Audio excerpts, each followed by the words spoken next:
ఒక శిల్పకారు వెళుతూ ఆ రాయిని గమనించాడు, బాగా పరిశీలించాడు. ఆ రాయిని చెక్కడం ప్రారంభించాడు.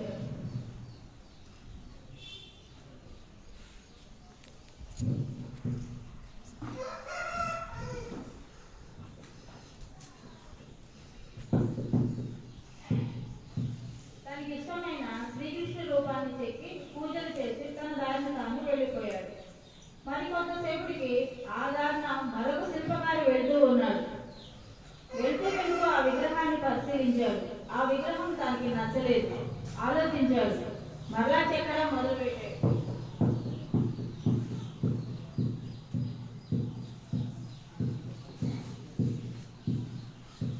తనకిష్టమైన అల్లా రూపాన్ని మరల్చాడు. అల్లా రూపాన్ని మరల్చుకొని తనకి ఇష్టంగా నమాజ్ చేయడం మొదలుపెట్టాడు. నమాజ్ చేసి తన దారిని తాను వెళ్ళిపోయాడు. మరికొంతసేపటికి ఆ దారిన మరొక శిల్పకారు వెళ్తూ మరలా ఆ అల్లాని చూశాడు. ఆ అల్లా తనకి నచ్చలేదు. తను మళ్ళీ ఏం చేయాలా అని ఆలోచించి చెక్కడం మొదలుపెట్టాడు.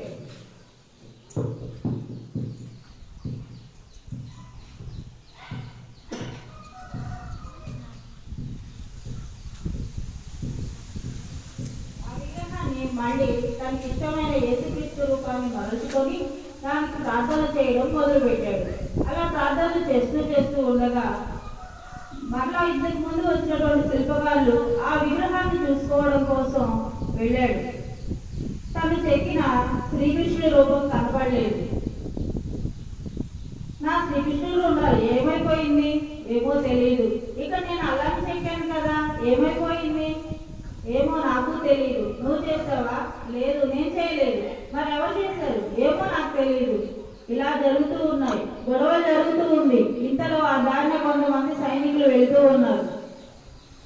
ఆ గొడవని చూశారు. అరే ఏంటో గొడవ జరుగుతుందిరా, కానీ చూద్దాం ఏమైంది, ఏం జరిగింది? నేను ఇక్కడ శ్రీకృష్ణ రూపం మరల్చాను, కనపడలేదు.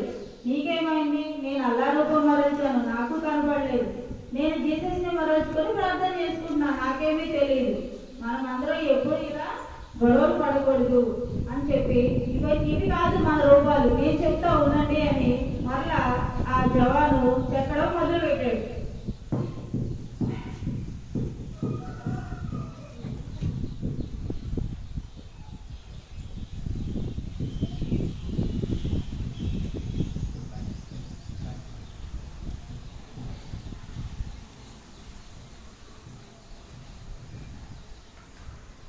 అన్ని మతాల సామరస్యం ఒకటే, మనమంతా భారతీయులం, కలిసిమెలిసి ఉండాలి, మనమందరం ఒకటే. మనది భారత జాతి కాబట్టి మన మాత భారత మాత.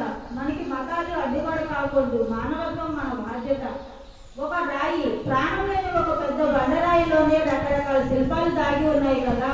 మానవత్వంగా ఆలోచించే మనుషులమైన మనం ఎందుకు మతాల గొడవలతో ఇలా జరగకూడదని తెలియజేస్తూ మనమందరం భారతీయులం, భరతమాత ముద్దు బిడ్డలం అని తెలుసుకోవాలి. జై హింద్.